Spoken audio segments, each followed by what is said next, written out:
ये है talks news network और आप देख रहे हैं पॉलिटॉक्स, राजनीति का कच्चा चिट्ठा। कोरोना महामारी से निपटने के लिए गहलोत सरकार द्वारा प्रदेश में 24 मई से शाम 5 बजे तक लगाए गए संपूर्ण लॉकडाउन का आगे बढ़ाना तय है। इसके संकेत खुद मुख्यमंत्री अशोक गहलोत ने शुक्रवार रात सीएम आवास पर हुई समीक्षा बैठक में दिए हैं।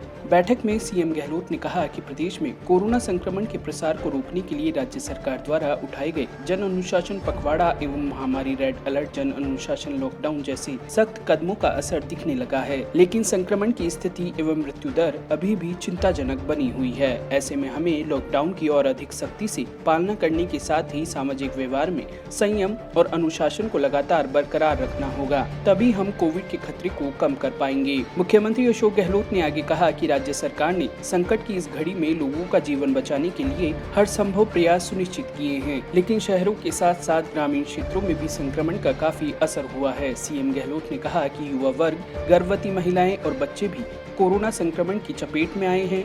ऐसी विषम परिस्थिति का सामना करने के लिए सरकार की सर्वोच्च प्राथमिकता प्रदेश भर में चिकित्सा सुविधाओं को और अधिक मजबूत बनाना है। इस दौरान सीएम अशोक गहलोत ने निर्देश दिए कि चिकित्सा विभाग जिला अस्पतालों, मेडिकल कॉलेज से जुड़े अस्पतालों के साथ साथ ग्रामीण क्षेत्रों में सीएचसी और पीएचसी स्तर तक स्वास्थ्य सेवाएं सुदृढ़ करने के लिए योजनाबद्ध रूप से काम आगे बढ़ाएं। सीएम गहलोत ने कहा कि पहली और दूसरी लहर के अनुभव के आधार पर तीसरी लहर के लिए पुख्ता तैयारियां सुनिश्चित की जाएं।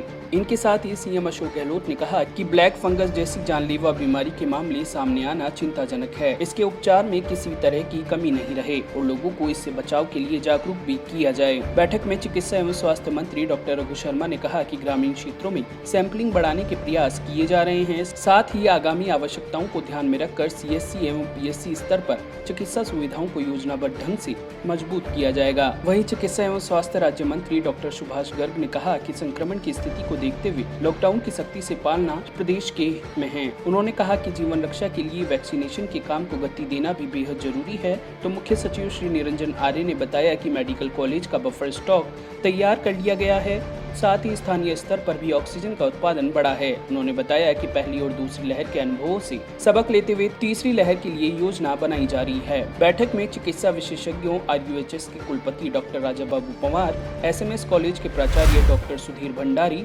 डॉक्टर वीरेंद्र सिंह ने कहा कि दूसरी लहर का खतरा अभी टला नहीं है। अस्पताल और चिकित्सा संसाधन अभी भी मरीजों के दबाव का सामना कर रहे हैं। दूसरे देशों के अनुभव बताते हैं कि दूसरी और तीसरी लहर में ज्यादा अंतर नहीं रहने की आशंका है। ऐसे में लॉकडाउन जैसे कदमों को जारी रखना उचित होगा। हमें पहली लहर के बाद कोविड प्रोटोकॉल की पालना में हुई लापरवाही के अनुभव से सबक लेते हुए सख्त कदम जारी रखने के साथ साथ आगामी आवश्यकताओं को ध्यान में रखकर अभी से तैयारियों में जुटना होगा। पॉलिटॉक्स ब्यूरो, जयपुर। ये है टॉक्स न्यूज नेटवर्क और आप देख रहे हैं पॉलिटॉक्स, राजनीति का कच्चा चिट्ठा।